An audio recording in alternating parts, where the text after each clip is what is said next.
इन 9 रूपों की उपासना केवल भक्ति नहीं बल्कि एक क्रमिक साधना पथ मानी जाती है, जिसमें भक्त स्थूल से सूक्ष्म और भौतिक से आध्यात्मिक ऊर्जा की ओर बढ़ता है।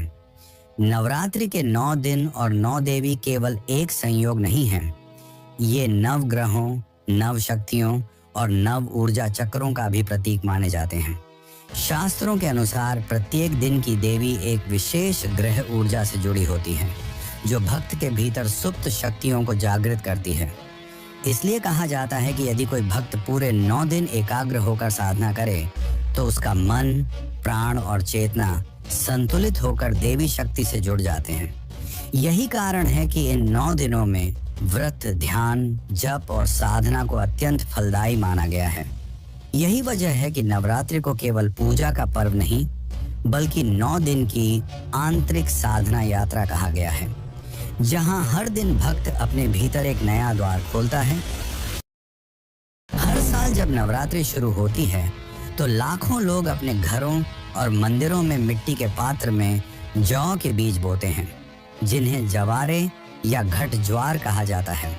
पहले दिन कलश स्थापना के साथ ही ये बीज बोए जाते हैं और 9 दिनों तक नियमित रूप से जल अर्पित करके इनकी देखभाल की जाती है। लेकिन क्या आपने कभी सोचा है कि यह परंपरा क्यों है? क्या यह सिर्फ धार्मिक आस्था है या इसके पीछे कोई पुरातन कारण भी छुपा है? जौ बोने की परंपरा का सबसे प्राचीन उल्लेख यजुर्वेद और अथर्ववेद में मिलता है, जहां यव यानी कि जौ को पवित्र अन्न और जीवनदायी अनाज कहा गया है। वैदिक यज्ञों में जौ का विशेष स्थान था।